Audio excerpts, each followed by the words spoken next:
Good day guys, your mate Aries Tao here. So today the topic I received from Godox is how to shoot in a less ideal natural light scenario and fix them by flash. One of the most common problems a professional photographer need to deal with is midday sun.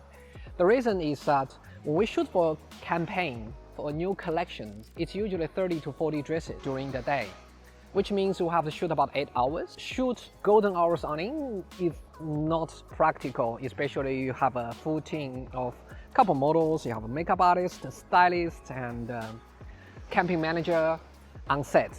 So I have to shoot during the midday. This is one of the typical scenario that sun is directly behind the camera and the light is hitting on the model's face, and there's some harsh shadows under the nose, under the neck. I will show you how to fix them with reflector, but it's not ideal. One of the reasons is reflector is on constant light. It's very hard for model to open their eyes. And the number two, reflector is much more painful to constant adjusting on the model's face, and it's only fill up the shadow on face area. And you have to stay relevantly close. If you want to use reflector, you might get away with close up, but you wouldn't have enough light for half body or full body, because essentially there's no sun to bounce if the sun is behind the camera. And it's a way easier to fix this with off-camera flash. I use 80-1200 just because I work with professional models. With faster recycling time, I have this convenience, get the job done more efficiently, but you can absolutely get away with 8300 too.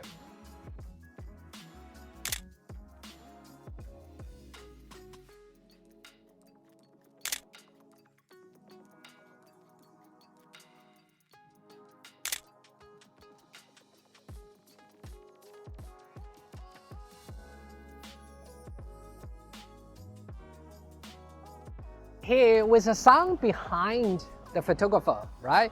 You can almost see the shadows of the photographer. So if you raise the lights up and high, especially with umbrella, it's very hard to avoid the shadows in the image. So what I do is put the lights as low as possible. Just imagine it as a reflector to reflect the lights back to the model's face. That way you create this clamshell lighting with sun as top lights, as a harsh lights, but the umbrella or softbox as a soft light source. You see lots of this in the beauty or makeup campaigns. You need 300 watts at least. Sometimes I find myself have a full power from time to time to create a few lights for midday sun.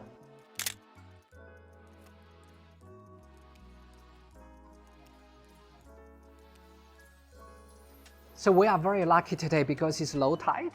This cave only shows a couple of days in a month with very low tide.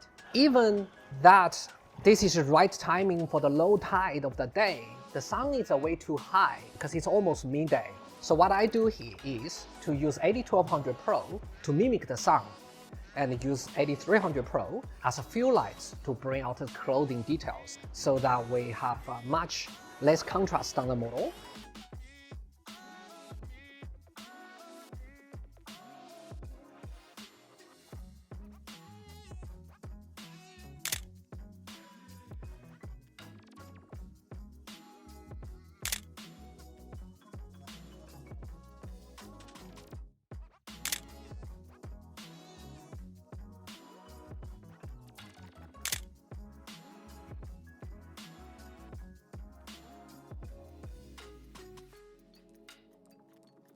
But we're very lucky because soon as we finish the shot, the tide's already come up. So I feel like with flash, it's so convenient because I only have to worry about, the best composition or maybe the lowest tide. I don't have to worry about, I have to shoot this at golden hour, which is impossible in this particular location.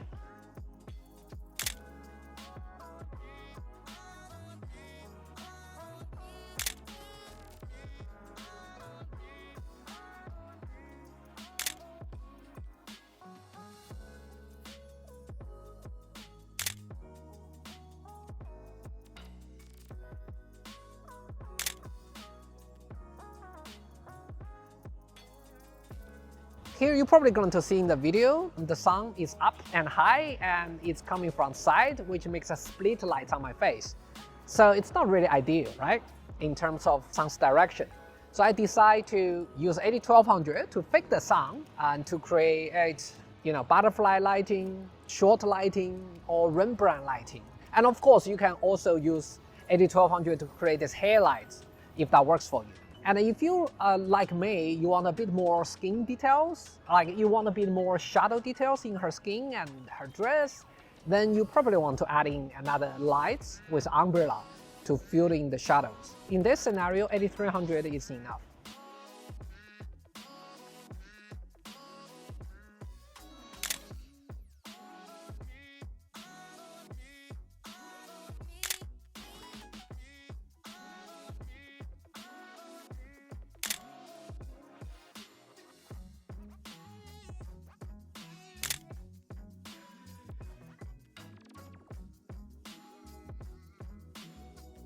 Backlight is another common situation we are dealing with, but it's different from golden hours because the sun is pretty high. You can see the highlights area on my head, on my ear, on my chin, on my shoulder. I use 2 lights, but you can get away with 1, right? You can get away with 8300 plus umbrella to bring her few lights.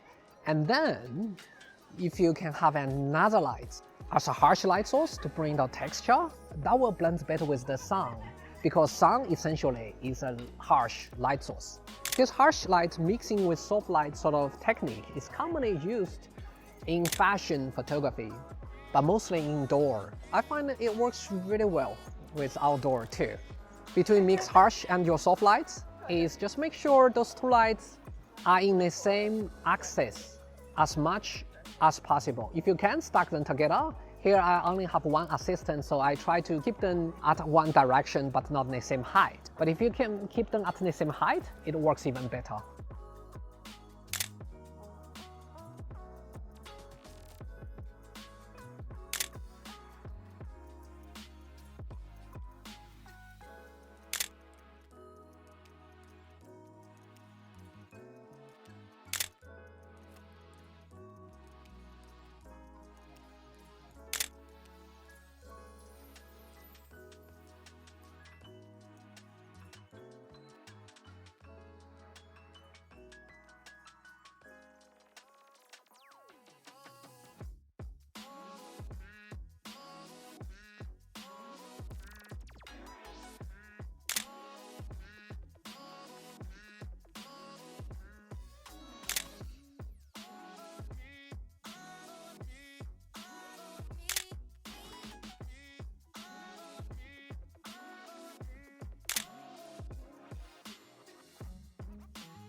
In conclusion, we learned about how to deal with midday sun on a beach shoot sort of scenario. Natural light is pretty beautiful. It's always good to have multiple arrows in your quill.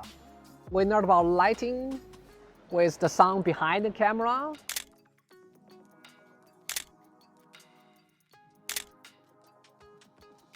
We learned about lighting with the sun as a backlight on the models.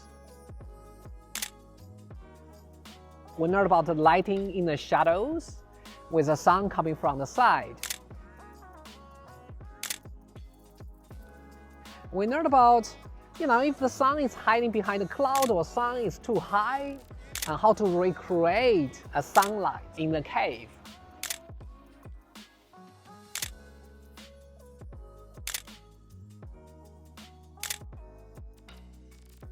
Comments below what you want to learn in my next talk. This is your mind Aries Tao. I will see you guys in the next episode.